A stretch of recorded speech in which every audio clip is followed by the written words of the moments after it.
Most have been held for well over a year, many for years, in conditions that have been criticised by the United Nations as breaching the Torture Convention. Never before has Australia been charged with a breach of that convention. I suggest that this level of detention has become, as prolonged and indefinite, has become punitive. And as punitive detention is for the judiciary, I believe it may well be beyond power. But the second major example of executive overreach that I'd like to raise with you today concerns the spate of counter-terrorism laws that have been introduced in the last few months. The strength of the rule of law, I suggest, is more truly tested when security is threatened than in times of tranquility or peace.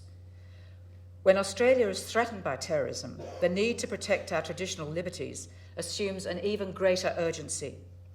Many laws introduced with unseemly haste in the 2 weeks before Christmas and in the name of national security go well beyond what might be deemed to be proportionate, creating a chilling effect on freedom of speech and the press and breaching our rights to privacy.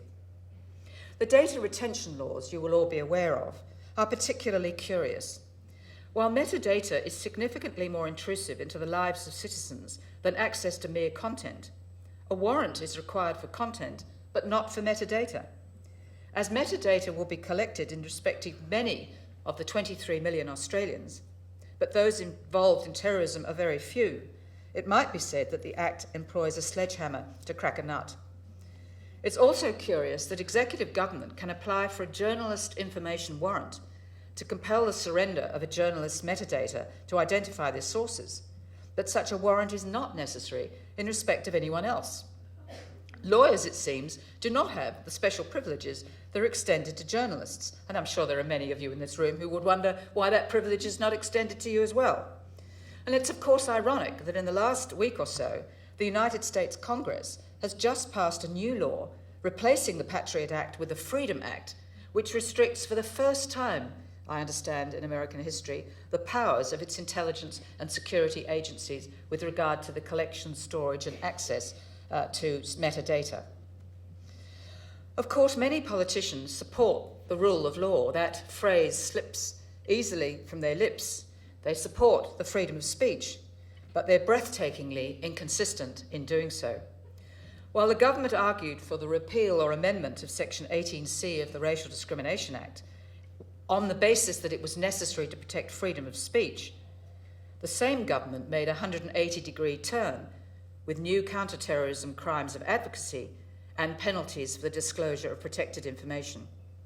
A new offence has been created of advocating terrorism that is so imprecise in scope that it may well cover opposing the Assad regime in Syria, for example. Last week, the Attorney announced further legislation to create a social media monitoring capability. He justifies this new law on the ground that it's necessary to detect terrorist propaganda as one of the biggest challenges facing Australia today. If proportionality is the test, I wonder what new laws and fundings will be forthcoming to address domestic violence. Almost 2 women a week killed by their partners or former partners, and an estimated 43 women have been killed this year alone. Other rights are threatened frequently. Freedom of movement is threatened, in which new laws declare the Mosul district in Iraq and Al Raqqa province in Syria as areas in which no Australian may enter. And if we do, there's a 10-year prison sentence unless you have a valid excuse, the evidentiary burden for proving lying on the accused. So the burden has shifted to the accused to demonstrate that they're in a region for good reason. ASIO officers have now been given total immunity from civil and criminal prosecutions while they're engaged in special intelligence operation. Anybody who discloses information about a special intelligence operation will be subject to a mandatory 5 to 10-year penalty. Now, there are many problems with that, but one of them that concerns me is that judges no longer have that power to determine individually whether the sentence should be imposed. That Parliament imposes the sentence and the judge loses that traditional judicial power. Anti-bikie laws threaten our freedom to association. the principle against self-incrimination has been eroded and may even in future legislation being introduced as a bill may take it away entirely. And the judicial powers with regard to individual circumstances have been taken away. One that is of particular concern to me and to my colleagues at the Commission is that references to the Refugees Convention in the Migration Act have now been taken away entirely and replaced by the Minister's understanding of the meaning of refugee and the powers that this legal status imports. The Migration and Maritime Powers Act explicitly authorises the acts of government officers where those acts violate international law or fail to meet due process laws. I know of no other instance anywhere in the world of another nation's law that states that the law is to apply regardless of international law or of its own domestic administrative law principles of natural justice.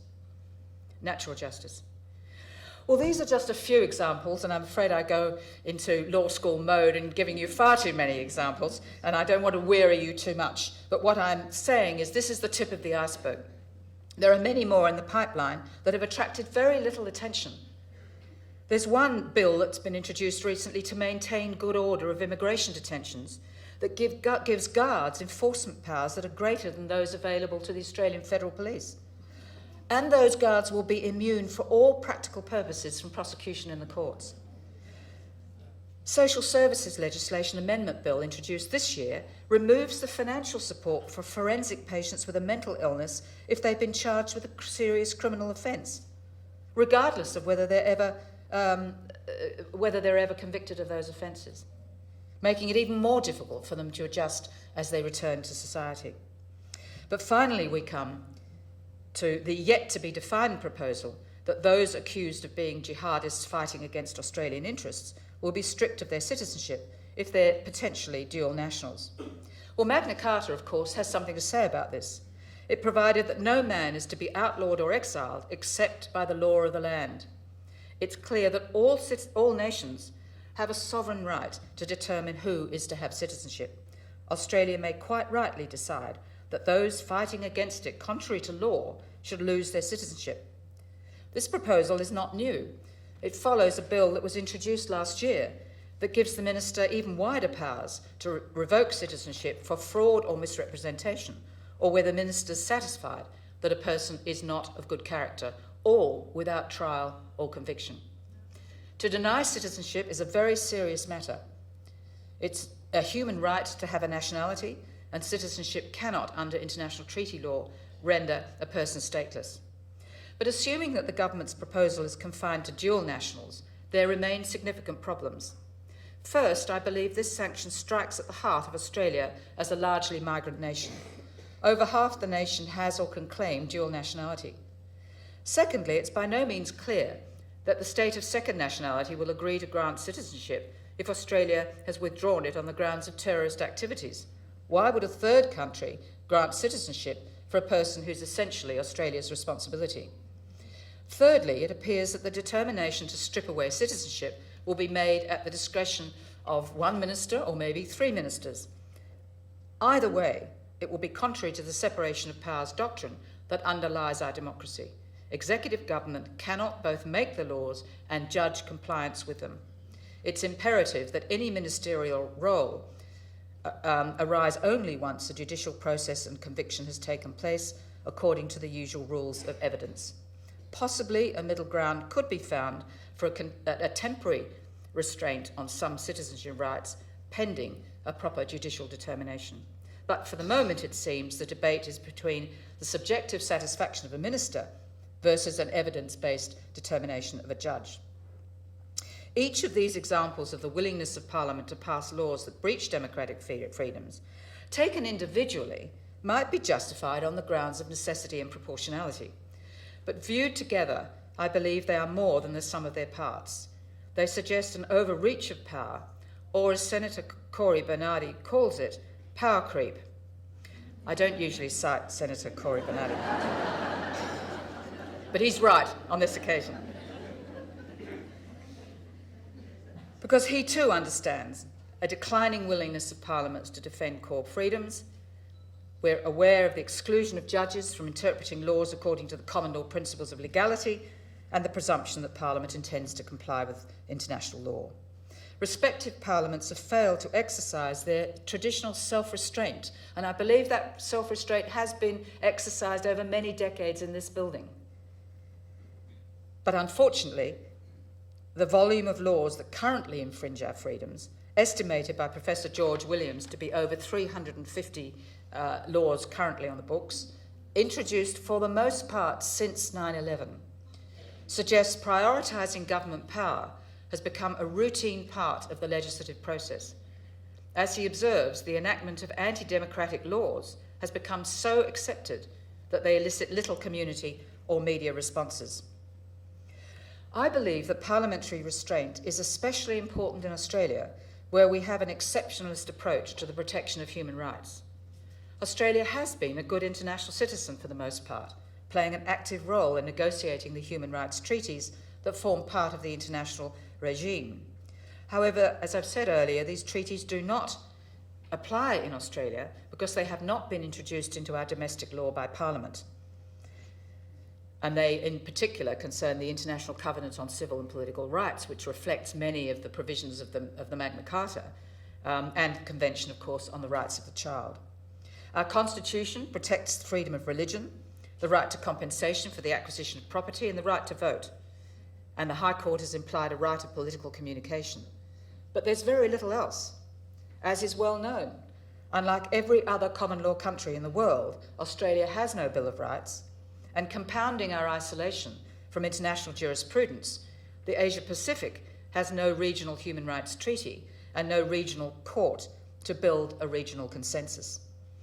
But it might be thought we can always rely on our courts to protect our common law rights. Laws passed by Parliament are not to be construed as abrogating our common law rights, except with clear words. Our courts have, where possible, employed the principle of legality to adopt a restrictive interpretation of legislation to protect our freedoms. But sadly, in practice, this has not proved to be as effective a protection as one might have hoped, because laws today are drafted with such precision or are so constantly amended that ambiguities are very hard to find.